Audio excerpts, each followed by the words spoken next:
guys, di sini saya Ayu Natasha mendapat tugas dari mata kuliah pengembangan kapasitas organisasi yang akan membahas kebijakan pengembangan perpustakaan umum di Kabupaten Karimun. Nah, apa sih yang dimaksud dengan pengembangan kapasitas organisasi? Secara umum, pengembangan kapasitas atau capacity building dapat juga diartikan sebagai upaya untuk memperkuat kapasitas individu, kelompok, ataupun organisasi yang dicerminkan melalui pengembangan kemampuan, keterampilan, potensi, bakat, serta penguasaan kompetensi sehingga individu, kelompok, atau organisasi dapat bertahan dan mampu mengatasi tantangan perubahan yang terjadi secara cepat dan tidak terduga. Pengembangan kapasitas organisasi ini juga dapat dimaknai sebagai proses kreatif dalam membangun kapasitas yang belum nampak. Pengembangan kapasitas organisasi sesuai dengan yang dikemukakan Morgan dan Millen pada tahun 2006 yang merumuskan tentang kapasitas organisasi sebagai kemampuan, keterampilan, pemahaman, sikap, nilai, hubungan, perilaku, motivasi, sumber daya, dan kondisi-kondisi yang memungkinkan setiap individu, organisasi, jaringan kerja sektor, dan sistem yang lebih luas untuk melaksanakan fungsi-fungsi mereka dan mencapai tujuan pembangunan yang telah ditetapkan dari waktu ke waktu. Selain itu juga, Indra Wijoyo dan Pranoto tahun 2011 juga menjelaskan bahwa pengembangan kapasitas organisasi ini merupakan strategi penting agar suatu organisasi pelayanan publik memiliki kemampuan dalam menyusun rencana strategis yang ditunjukkan agar organisasi mencapai tujuannya dengan jelas dan mampu mendesain organisasi untuk menjamin efisiensi, efektivitas, dan responsivitas. Pada level institusi, pengembangan kapasitas ini akan diarahkan pada kemampuan untuk menciptakan aturan main yang mampu merespon dan memformulasikan kebijakan dengan memperhatikan nilai efisiensi, efektivitas, dan responsivitas, keadilan, partisipasi, dan keberlanjutan.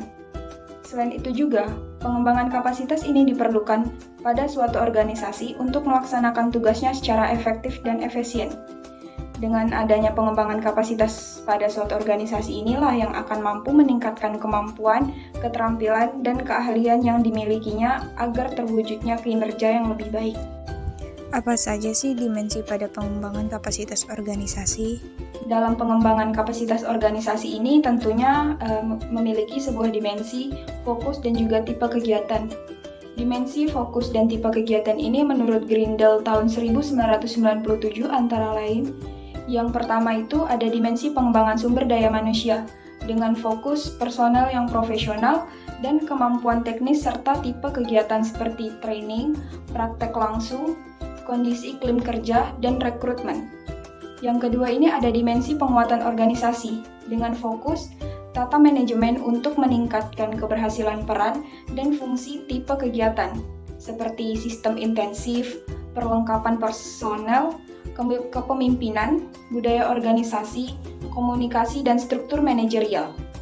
Dan yang ketiga ini ada reformasi kelembagaan dengan fokus kelembagaan dan sistem serta makrostruktur dengan tipe kegiatan, aturan main ekonomi dan politik, perubahan kebijakan dan regulasi, dan informasi konstitusi.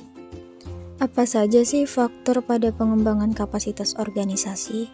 Menurut Riyadi pada tahun 2003 mengemukakan bahwa ada beberapa faktor yang mempengaruhi pengembangan kapasitas. Antara lain, yang pertama itu ada komitmen bersama. Di dalam pembangunan kapasitas sebuah organisasi, baik pada sektor publik maupun swasta, komitmen bersama merupakan modal dasar yang harus terus-menerus ditumbuh kembangkan dan dipelihara secara baik.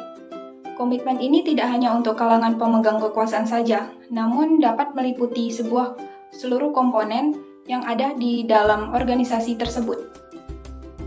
Pengaruh dalam hal ini sangat besar, dikarenakan faktor ini yang menjadi dasar dan seluruh rancangan kegiatan dan tujuan yang akan dicapai bersama. Yang kedua ini ada kepemimpinan yang kondusif. Kepemimpinan yang kondusif ini adalah kepemimpinan yang dinamis, yang membuka kesempatan luas bagi setiap elemen organisasi untuk menyelenggarakan pengembangan kapasitas. Dengan kepemimpinan yang kondusif inilah yang akan menjadi alat pemicu untuk setiap elemen dalam mengembangkan kapasitasnya.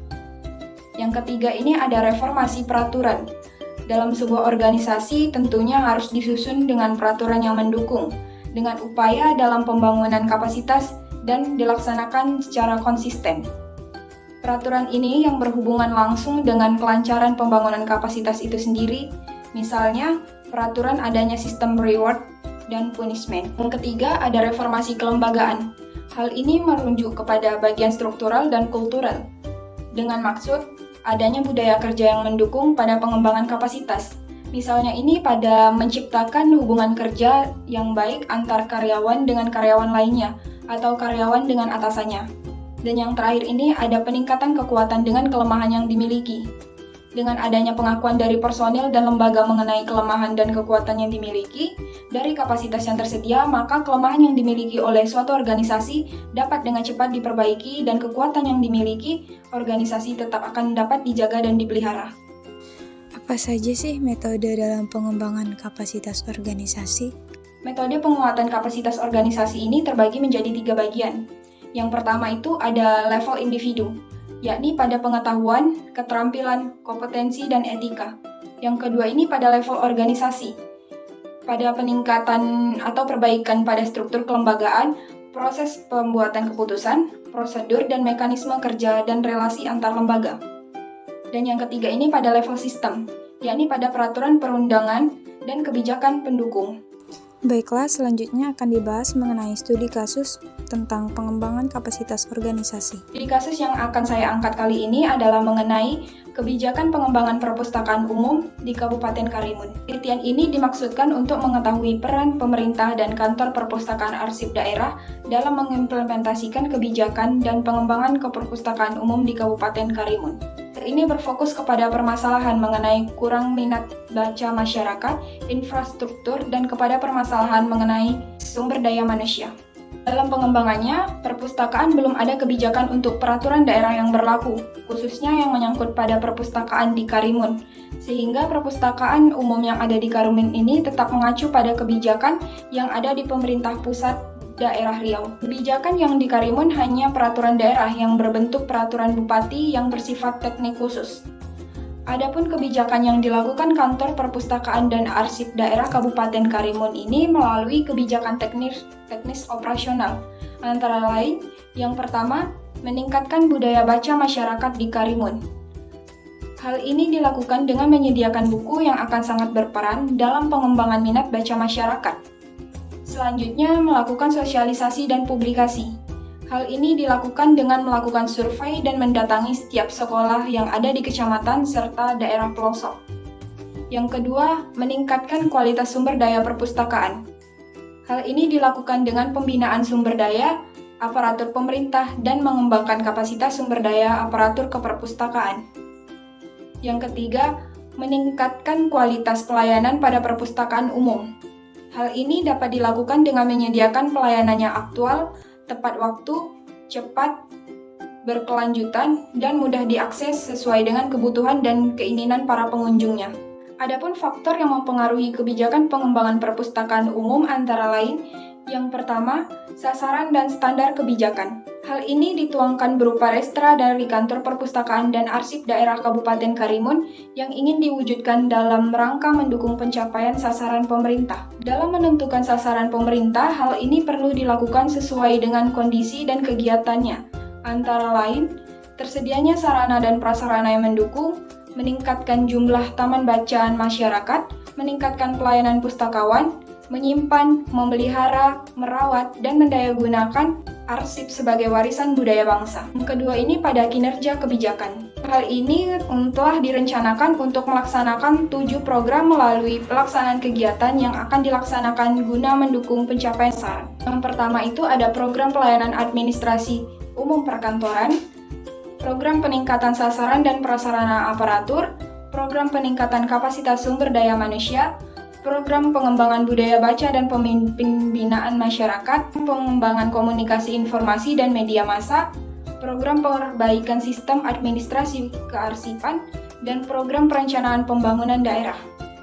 Yang ketiga ini ada sumber daya. Hal ini terjadi di kantor perpustakaan dan arsip daerah Kabupaten Karimun, yang dimana dapat kita lihat masih belum bisa memanajemenkan waktu, yang merupakan hambatan dalam menjalankan program yang telah direncanakan. Selain itu juga, Adanya keterbatasan sumber dana, hal inilah yang akan menjadi salah satu faktor penyebab kurangnya berjalan suatu kebijakan. Selanjutnya ada komunikasi antar badan pelaksana. Dalam hal ini dilakukan pertemuan untuk mengetahui suatu perkembangan dari perpustakaan umum, memberikan pengawasan dan memberikan laporan kepada pemerintah daerah. Selanjutnya ada karakteristik badan pelaksana. Dalam hal ini akan dilaksanakan dan diselenggarakan pengembangan di bidang perpustakaan umum pada daerah Kabupaten Karimun. Selanjutnya ini pada lingkungan ekonomi, sosial, dan politik. Hal ini terjadi hambatan yang terdapat pada proses perumusan kebijakan, terutama kaitannya dengan proses penentuan anggaran atau alokasi anggaran kepada kantor perpustakaan dan arsip daerah di Kabupaten Karimun. Lingkungan sosial juga yang akan mempengaruhi minat baca seseorang untuk berkunjung ke perpustakaan. Yang terakhir ini adanya sikap atau kecenderungan para pelaksana. Dalam hal ini dapat terjadi karena kurang berjalannya peran pemerintah daerah dalam melakukan pengembangan khusus di bidang perpustakaan umum. Masih terdapatnya kendala dari sikap para pelaksana pemerintah daerah dan kurang adanya komitmen dalam menjalankannya. Ini yang akan sangat berpengaruh pada implementasi kebijakan karena masing-masing aktor dalam pelaksanaan kebijakan akan sangat berpengaruh terhadap kebijakan yang telah dibuat. Baiklah, mungkin itu saja yang dapat saya sampaikan. Terlebih terkurang saya mohon maaf. Akhir kata, Assalamualaikum warahmatullahi wabarakatuh.